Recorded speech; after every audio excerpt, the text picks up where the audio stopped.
నీ మరణం తరువాత నీ మరణం తరువాత ఏం జరుగుతుందో చూడు.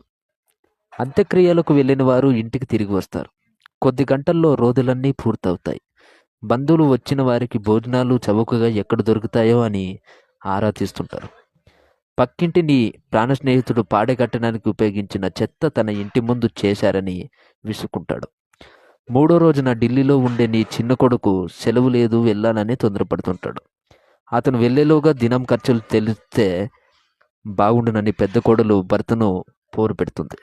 అందరూ ఉండగానే ఆస్తి పంపకాలు జరిగిపోతే బాగుండునని నీ పెద్ద కూతురు తొందరపడుతుంది.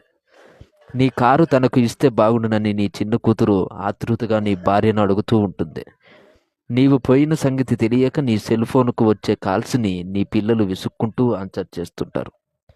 11వ రోజున భోజనాలు పూర్తయ్యాక ఆస్తుల పంపకాల్లో నీ పిల్లలు దెబ్బలాడుకుని నీ భార్యను ఎవరి దగ్గర ఉంచుకోవాలో తేలకుండానే కోపగించి వెళ్ళిపోతారు.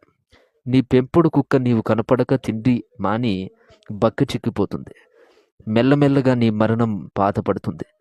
నిన్ను క్రమక్రమంగా అందరూ మర్చిపోతారు. ఆస్తుల పంపకంలో వచ్చిన విభేదాల వలన నీ సంస్కృతికానికి అందరూ రారు. అందుకే బ్రతికినంత కాలం గౌరవంగా బ్రతుకు, నిజాయితీగా సంపాదించు.